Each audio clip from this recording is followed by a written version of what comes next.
Aim right, achieve big at KR Mangalam University.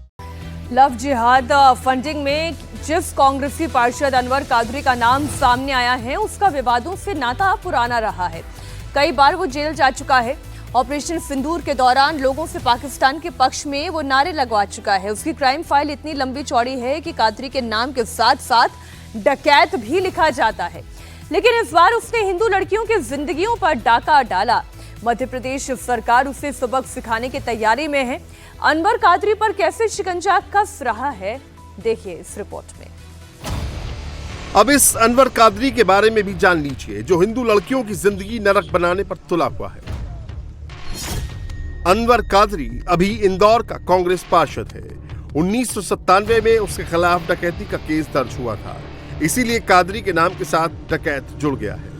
Anwar Qadri पर कुल 18 case दर्ज है, जिनमें दंगा, हत्या की कोशिश, सांप्रदायिक तनाव, लोगों पर हमला, हिंसा फैलाना, धार्मिक स्थानों पर अटैक जैसे मामले शामिल हैं। अपने खिलाफ एफआईआर दर्ज होने के बाद अनवर कादरी फरार है। इंदौर पुलिस ने अनवर कादरी के खिलाफ एनएसए भी लगाया है, साथ ही उस पर इनाम भी घोषित कर दिया है। अनवर कादरी फरार है। इंदौर के मेयर ने डिविजनल कमिश्नर को चिट्ठी लिखकर अनवर कादरी को पार्षद पद से हटाने की अपील की है।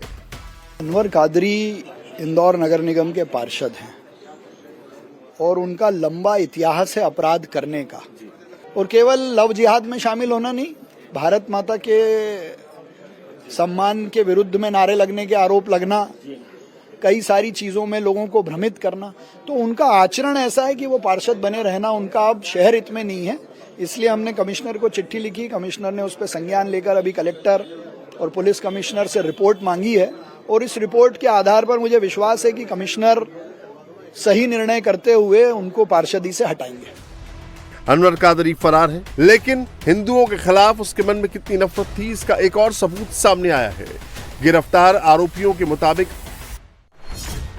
अनवर कादरी ने उनसे कहा था कि हिंदू लड़कियों को अपने जाल में फंसाकर शादी कर ले, लेकिन उन्हें ज्यादा दिन घर में नहीं रहना पड़ेगा, क्योंकि वो हिंदू लड़कियों से वेश्यावृत्ति करवाएगा।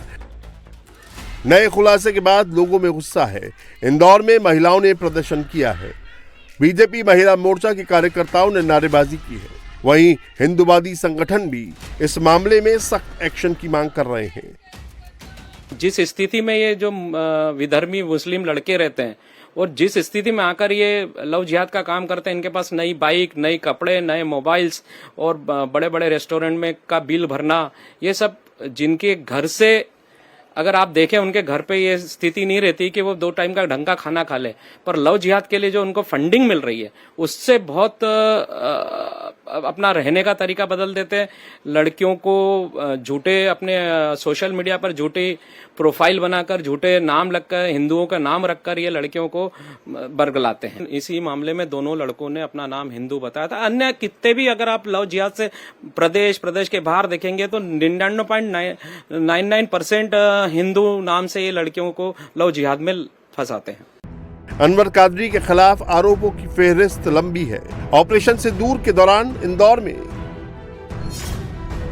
लोगों को भड़काकर पाकिस्तान जिंदाबाद के नारे लगवाए थे। इस आरोप में उसे जेल जाना पड़ा था। कादरी जानलेवा हमले पर 14 साल पहले 1 साल की सजा काट चुका है। उस पर सिमी से जुड़े होने का भी आरोप है। एमपी सरकार का कहना है कि अनवर कादरी को बख्शा नहीं जाएगा। देखिए, इसको छोड़ा नहीं जाएगा। पहले भी इनकी बहुत सारी शिकायत है।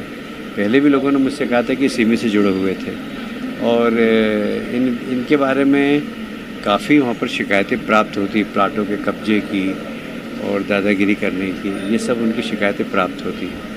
अब ऐसे लोगों को अगर सरकार बख्शेगी तो फिर सरकार होने का मतलब क्या है?